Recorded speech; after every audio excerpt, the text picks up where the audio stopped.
Baldur's Gate 3 is taking the internet by storm. At its peak, a whopping 800,000 plus concurrent players were playing this weekend, catapulting it to the number 8 most played of all time spot.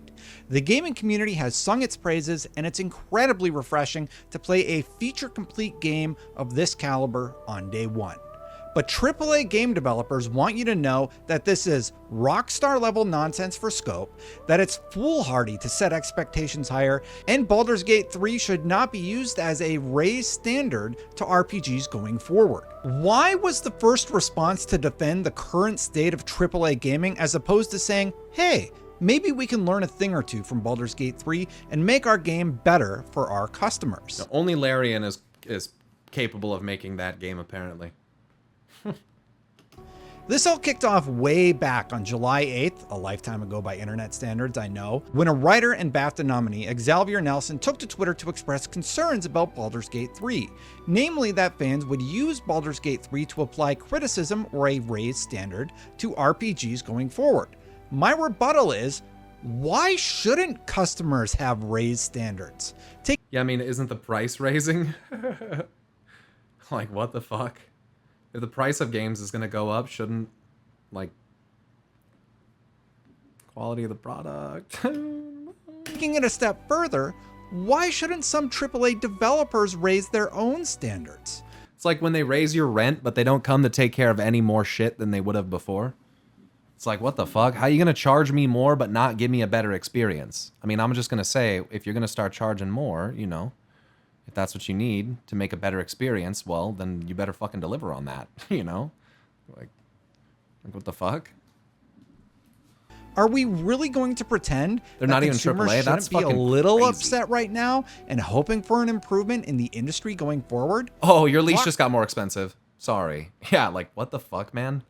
See you in a year when we raise it again. Like, suck my ass. Rockstar just announced a $50 conversion of the original Red Dead Redemption for the PlayStation 4 and Switch that has no mention of a 4K update, no mention of 60 FPS, and no mention of multiplayer support. The game came out 13 years ago, and the Xbox port does everything they're offering, and then some for free with your 360 copy. Go buy a brand new copy of the Game of the Year edition on Amazon right now for $30, and you're good to go. Star Wars Jedi Survivor, when released on PC, had furious fans citing numerous problems getting the game to run, frequent crashes, and similar problems on the PlayStation 5 and Xbox. EA apologized and is still working to fix the issues. Destiny 2 just released a State of the Game blog saying, amongst other things, that they don't have the resources to release new ritual armor every season. But then how? I'm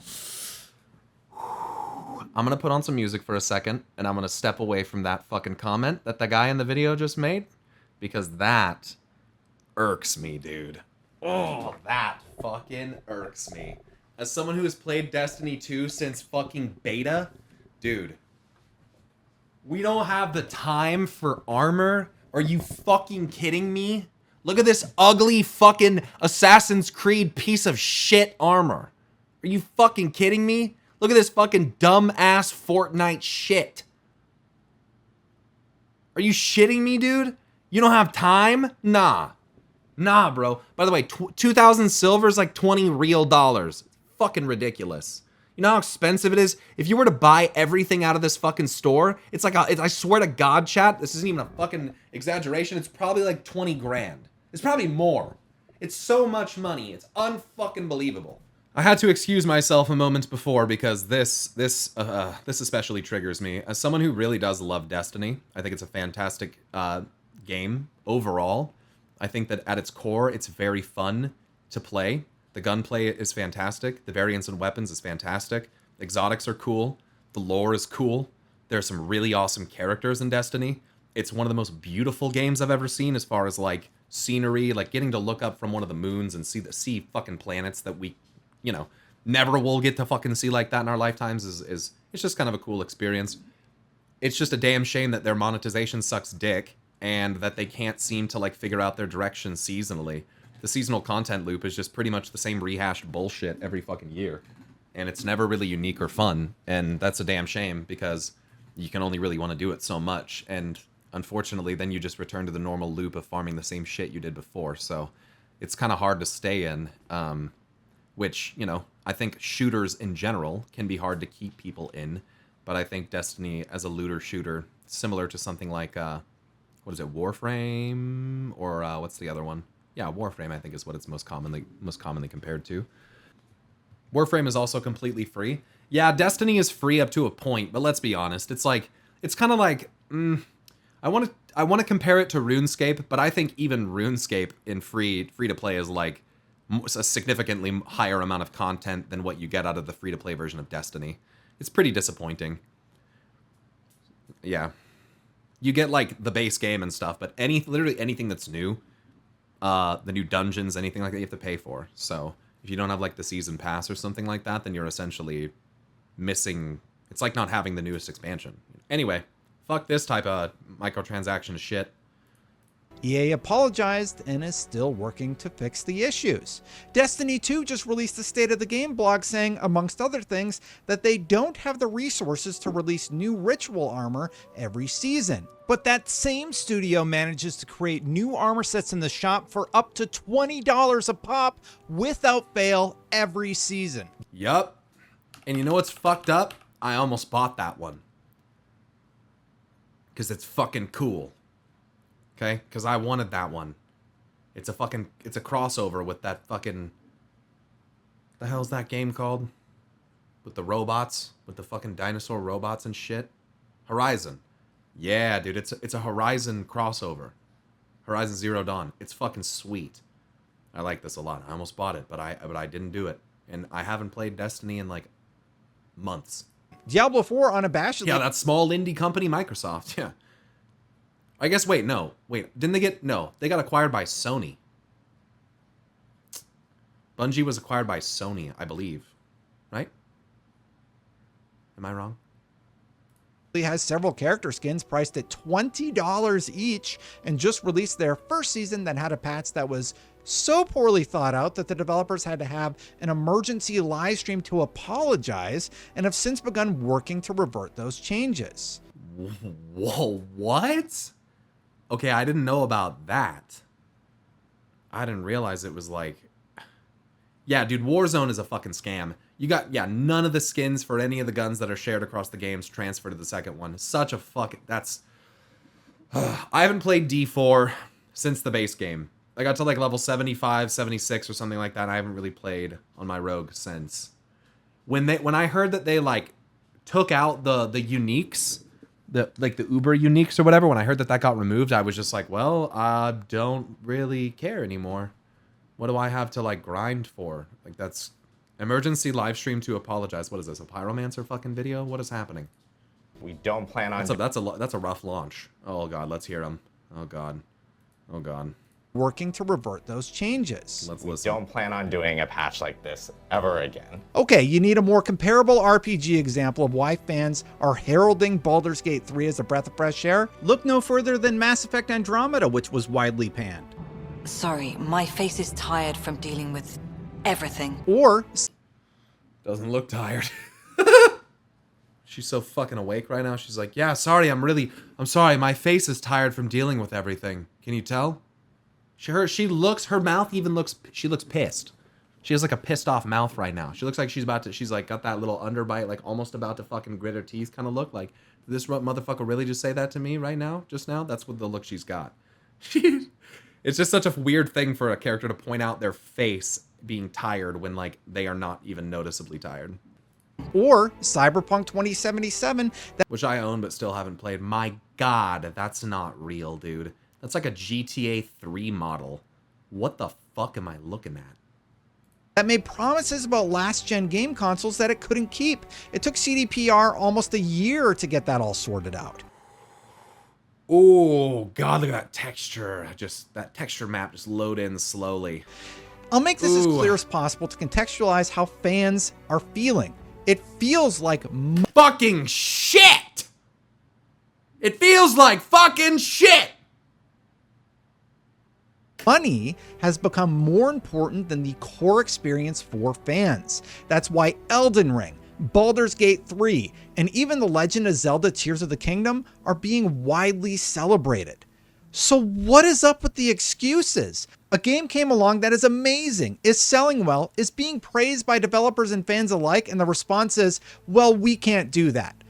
I might go back and play that in easy mode, by the way. If I want to actually stream that game, I might just have to play BG3 in easy mode. I hate to admit it, but I just don't know if I have like the emotional and brain capacity to like to manage or play multiplayer or something. Like but I do want to experience the story. I want to see why the game is apparently so fucking good. You cannot multi-class in easy mode? I don't give a shit, bro. I just want to sling fireballs, dog.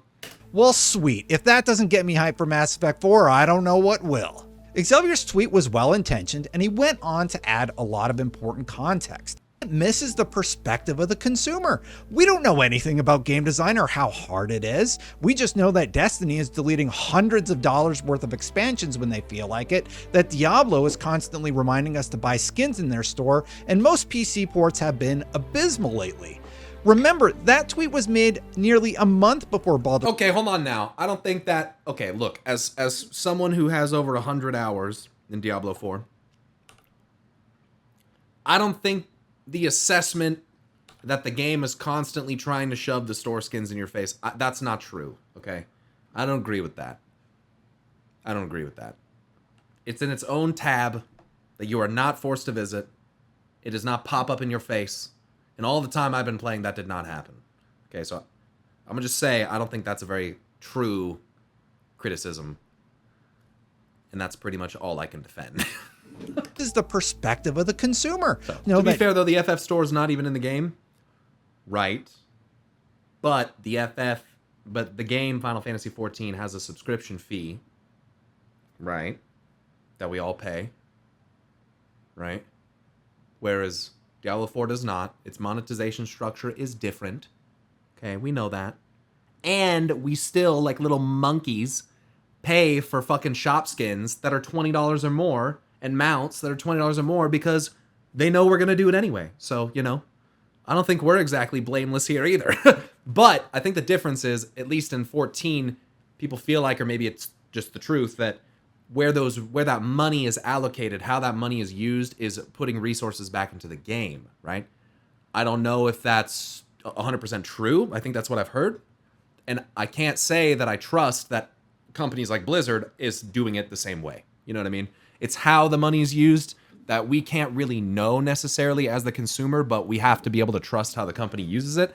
I trust how I trust how Square uses that money to reinvest in 14. At least as of now, I trust that. But I don't necessarily think I could say the same thing about Diablo 4. I think that if you really love something, that you'll look, guys. Like, look, I'm not like pro microtransaction. Don't get me wrong, but I think that like it's obvious that people buy these kinds of things. I am a kind of person that has bought these kinds of things. I have unfortunately submitted to Destiny 2's monetization structure over several years. I can't blame anyone for that. Like, I made that decision. I got to hold myself accountable for doing that, right? But like, it's because I love it. It's because the game, I think anyway, long term, the game's great, right? And I think in some games I'm willing to do that, in some games I'm not. Diablo 4 just isn't one of those games. Just not one of those games for me. Plus, I just didn't think the outfits looked that good from the shop, to be honest. And honestly, that's why I don't buy a lot of the stuff from Destiny now, because frankly, a lot of the stuff from the shop, at least full outfit wise, doesn't look that great either. So I just think if you really love something, like a lot of us love FF14, we're willing to buy things off the shop, where in other games we don't have as much justification for it, even just at an emotional level, just because of how much we play the game or love the game, right? So I just think all I'm trying to say is I'm just trying to be fair to like that point of like, I think just acting as though having things for sale in your game is by and large like just an evil or bad thing. I don't necessarily believe that. Like, I think that if it's tastefully done and it makes sense, and the money seems to be, in the game is good, then fine. But if they don't deliver a good product and, give you an incentive to like continue loving the game, to make those purchases of your own accord because they're optional and because you think they're cool and because you want to do that kind of thing, if they're not fulfilling the basic, necessities of making a good seasonal game, then like, why would you invest that money? It doesn't make any sense. So, and in this case, it's not affecting gameplay. Yeah. Unfortunately, Kareth, there actually has been instances for Destiny 2 specifically where cosmetic gun skins have actually accidentally had effects on the performance of certain weapons. So, like certain hand cannons, for instance, there's like a skin you could like buy from the shop that inadvertently, I don't think it was intended, but like it inadvertently improved your accuracy because of the design of the reticle was completely different and it was just way better. So people figured out like get that ornament and it's actually a little bit better of a gun. Then they patched that so that it's not a thing, but you know, generally that's not a thing. I played Destiny 2 when it came out, but never stayed with it. A whole section of Destiny 2, the Red War, which was literally the base game's main campaign, is gone. It doesn't exist anymore. Completely gone. Which is crazy to me because it was, I thought, fantastic. Like, I thought it was really good. And the final boss that you fought at the end was like, I thought it was cool. Like, and that's why Black Magic, that's the same thing. That's the same reason Wave won't play Destiny 2, because he is pissed off that he actually paid for that content. He paid for Mercury. He paid for Mars and Warmind. He paid for all that stuff, and then they took it out of the game. So Wave has resentment because he feels like, and not, he doesn't just feel like this is what happened. He paid for an entire expansion, and then they took it out of the game. Deleting whole areas, man. Ugh. It's not as though, like I said, and I say the same thing to Wave, it's not as though the content on Mercury was really good, because it wasn't. But it's just the principle of like how, you know, it's like deleting patch 3.3 of Heaven's Ward. You're just like, nah. That tweet was made nearly a month before Baldur's Gate 3 blew up, and it was still contentious with fans speaking up about their frustrations and developers chiming in to say what felt like game development is hard, you don't get it, be quiet. Yeah, that's not what, yeah. Take it from me, taking that position with anything does not work. Because when you demean the people that you're speaking to, they're immediately going to not respect what you have to say. They're not going to feel respected. And it's not going to go anywhere. So not a good way to start that. It's fucking Gandalf right there, you're right. Baldur's Gate 3 is a game from a large, passionate studio that refuses to add microtransactions, gave players early access so they could address any problems that arose before launch, and is taking Steam charts by storm. So why should fans not use that as a gold standard of how to do it right? And why would a AAA studio not look at it and say, hey, maybe cramming microtransactions into our game isn't a good look? When Mass Effect 4 comes out, I don't want to see a $20 Liara skin. And I agree. Especially if it's going to be like $70. Proportionately, it feels super imbalanced with prices. I wish I just had more insight on like the revenue margin on like video games and like how much like digital distribution actually costs a company and how much like physical distribution costs a company, and like I just don't know that kind of stuff. I could find out, I'm sure, but like I don't know. I'm not doing live service games anymore outside of MMOs. No more microtransactions. No more battle passes. Dunzo. Yeah, I generally like in Call of Duty, like I won't even buy the battle pass with cash anymore. I will just do the free battle pass until I get enough like credits, like free credits, and then I'll just buy the fucking battle pass with credits because I just won't. I just don't want to pay for it.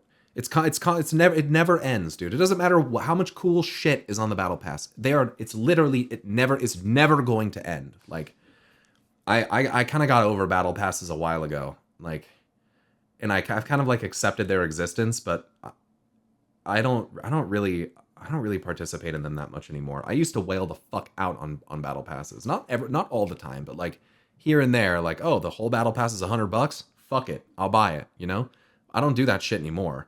And, you know, I'm glad not, because it's just, they always just release something cooler next time. Like, it's a fucking treadmill, dude. It's like, you know, it's Bobby Kodak's fucking maze, you know, with the cheese at the end. You're the fucking rat. So I haven't ever done a battle pass. I don't think I missed out on anything. Probably not. Yeah. FOMO incarnate. True. Battle passes feel like MMO subs. You feel obligated to complete a certain amount because you paid for it. That's true. Yeah, that it's almost like a consumer's guilt, where it's like I paid for it, and like I need to justify that purchase now. you know, and you almost feel like more drawn to doing it, which is fucked up because you feel obligated to do something that you paid for. It's so weird.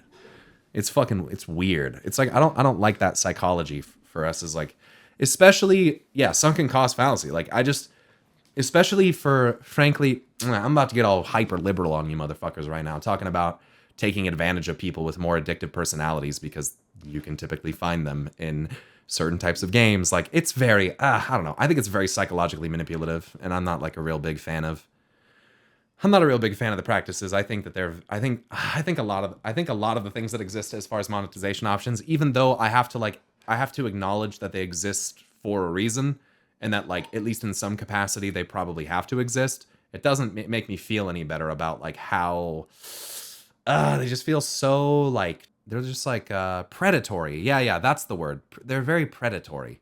Tested across all platforms before release. Am I in the wrong for not wanting microtransactions and a stable video game at launch? Credit where credit's due now. There have been some really good examples of AAA games like the Dead Space remake, I agree, the Resident Evil 4 remake come to mind, both of which have been massive successes for EA and Capcom. Vampire Survivors came along and took the internet by storm last year. Do I need to bring up Elden Ring again? Elden Ring was my game of the year easily. Finally put it down, I put 180 hours into Elden Ring, 186 hours. And that game is just phenomenal. Just fucking really something, dude. One of the best games I have ever fucking played. I cannot recommend this game enough. Even if you're not a Souls-like player, I think this game is, anyway, a better entry to the series than most other Souls games. Like, don't come in on DS3. Don't come in on Sekiro. You know what I mean? Don't fucking do that to yourself. Don't come in on Bloodborne. Great game. Don't fucking do it to yourself, okay? Play Elden Ring. It's fucking sick. But that tweet blew up Elden Ring is in the development sick. sphere, and frankly, the pushback. That game, I'd give that game an 11 out of 10. It's so sick.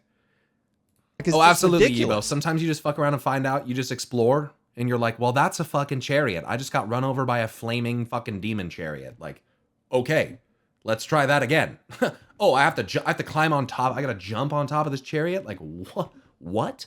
Oh, a fucking shadow just spawned out of the wall. An enemy I've never seen that can fucking 3-hit me. Oh shit! Like, it's the definition of fuck around and find out. It's a great game.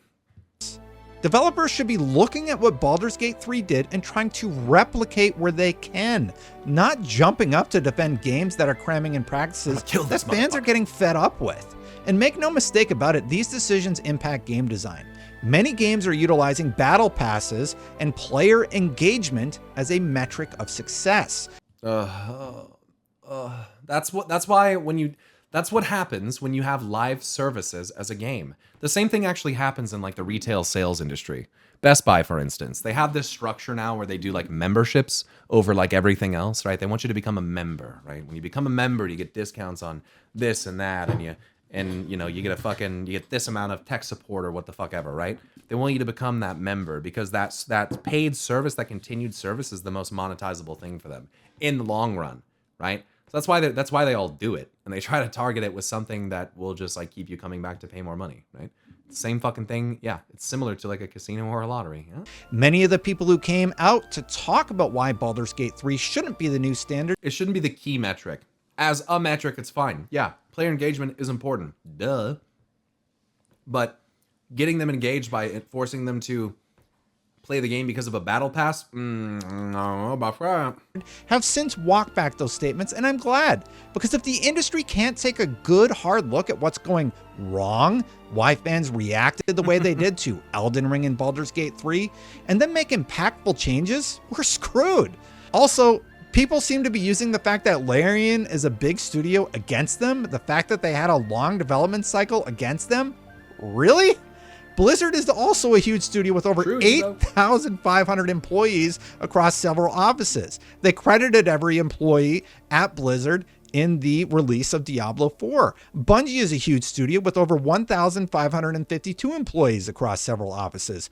BioWare is a huge studio with over 500 employees across several offices. And Larian is also a large studio with over 400 employees across several offices. All of them have established beloved IPs with a ton of lore to pull from. All of them have a lot of money to make video games. And all of them had a long time to make anything they wanted to make. To say Baldur's Gate 3 is successful because it's aligned with Dungeons and Dragons is insanity. You think 800,000 Steam players are playing a game called Baldur's Gate 3 because of Dungeons and Dragons? Exactly.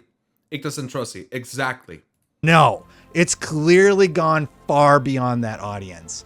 I don't know anything about Dungeons and Dragons. I didn't know this game had anything to do with Dungeons and Dragons. And you know why I'm playing it? Because I like good games with a heavy focus on storytelling and bears. But anyway, it wasn't all doom and gloom from the development side. Thank you, Juno Bleeze, formerly of Riot, for jumping in and echoing exactly what I'm saying here.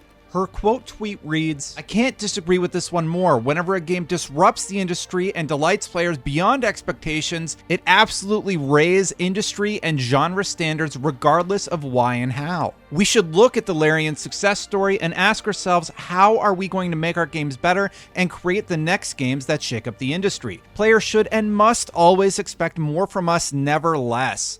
Thank you." She fucking, yeah, I mean, she's right. Don't look at it and go, oh, poor us, we can't make a game that good. Go, no.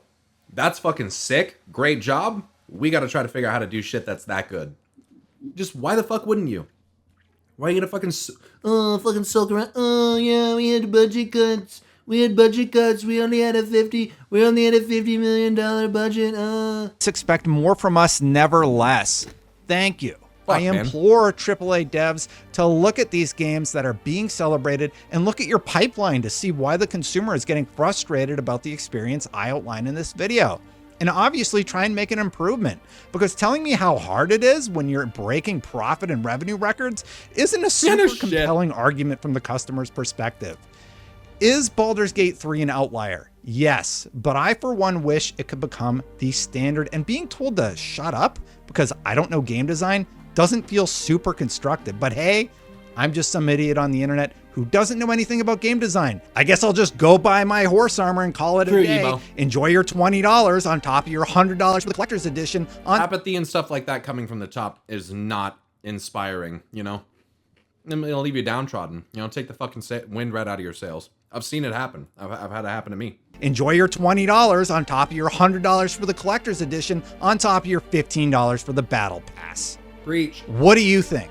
Let me know in the comments below, because I get why you're frustrated, and it's really frustrating to see people not saying, hey, maybe we could learn a thing or two from Larian. I'm enduring Baldur's Gate 3, and I hope game development continues to grow from where it is today. I hope you do too. Let me know what you think in the comments below. And for more on all things gaming, keep it right here on IGN.